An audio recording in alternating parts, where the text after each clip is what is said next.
Graffiti in the early 90s in San Francisco had a home, and this home was Psycho City. And while there came to be other spaces like it in San Francisco, Psycho City was the most prominent graffiti space in the city. The spot got its name from a piece done by a writer named Doug, who's a very legendary writer from Daly City. And there was a history of people going there and hitting up, dating back to the mid-80s. And the person that owned this lot didn't have a problem with people being there, so naturally more people would come around, they'd hit up, more people would hit up, more people would find out about the spot until the place was completely crushed. And like many legal spots that you see in existence today, fools could go to Psycho City, they could hit a whole wall up, and the next day, somebody could go over them with their own whole wall, and it would be all love. However, in 1992, San Francisco would come to have a new mayor whose name was Frank Jordan.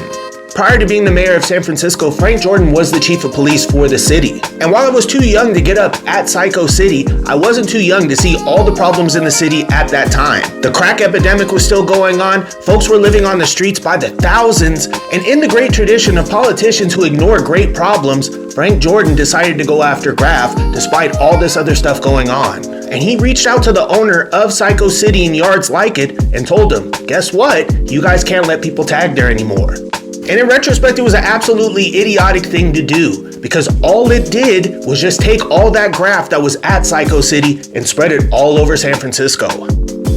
And once again, while I wasn't old enough to get up at Psycho City, I was very much aware of this graffiti explosion going on at the time.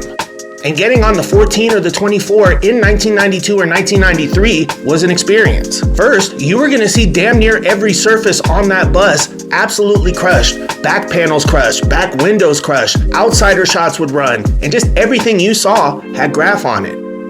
It was pretty much the same for the streets as well, and I don't know how many times my house in particular got hit up during that time. But I saw all this graff and it connected with me.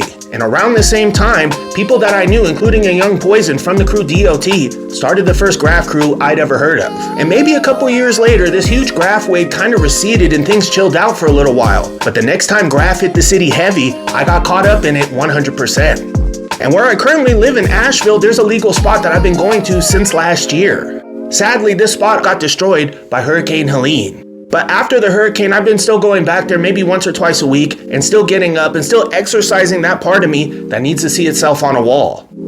And the last couple times I've been there, I've gotten some funky vibes from people, and I wonder if they're gonna shut this spot down and not let people get up. And if they do, in great predictable fashion, you're just gonna take all the graff that's there and now it's gonna be everywhere and people are gonna be even more pissed off.